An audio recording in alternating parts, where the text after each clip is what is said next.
اعوذ باللہ من الشیطان الرجیم، بسم اللہ الرحمن الرحیم۔ تمام دیکھنے اور سننے والوں کو السلام علیکم۔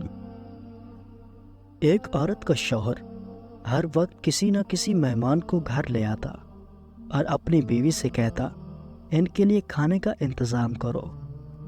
روزانہ وہ مہمان کے لیے کھانا تیار کرتی۔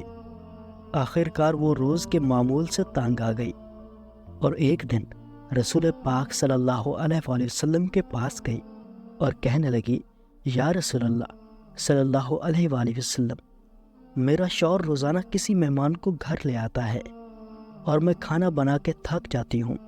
یا رسول اللہ صلی اللہ تعالیٰ علیہ وسلم، کوئی ایسا طریقہ بتائیں کہ میرا شوہر گھر میں مہمان نہ لے آئے۔ اس وقت نبی پاک صلی اللہ علیہ وآلہ وسلم خاموش رہے اور وہ عورت نبی پاک کی خاموشی دیکھ کر گھر واپس آ گئی۔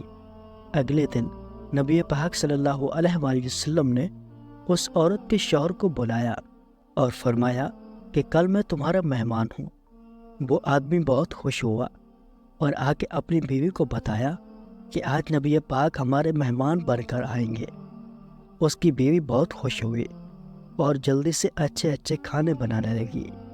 جب نبی پاک صلی اللہ علیہ وآلہ وسلم اس عورت کے گھر آئے تو نبی پاک نے اس عورت کے شوہر سے کہا کہ جب میں کھانا کھا کر واپس جانے لگوں تو اپنی بیوی سے کہنا میرے گھر سے نکلنے تک پیچھے دیکھتی رہے۔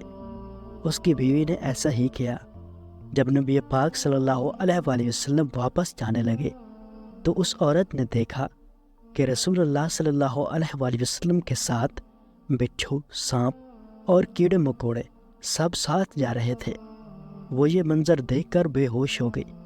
اگلے دن وہ پھر نبی کریم صلی اللہ علیہ وآلہ وسلم کے پاس آئی تو نبی پاک صلی اللہ علیہ وآلہ وسلم نے اس عورت کو بتایا کہ مہمان اپنا نصیب خود لے کر آتا ہے اور جو مہمان کے لیے محنت کی جاتی ہے اس کے بدلے جب وہ واپس جاتا ہے تو ساتھ اس گھر سے ساری بلاؤں اور اس گھر کے سارے گناہ ساتھ لے جاتا ہے۔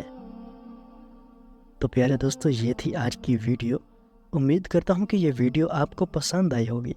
اگر ویڈیو اچھی لگے تو ویڈیو کو لائک اور شیئر ضرور کریں، اور اگر آپ اسلامک ویڈیوز دیکھنا چاہتے ہیں تو اسلامی بندہ یوٹیوب چینل ضرور سبسکرائب کریں۔ شکریہ۔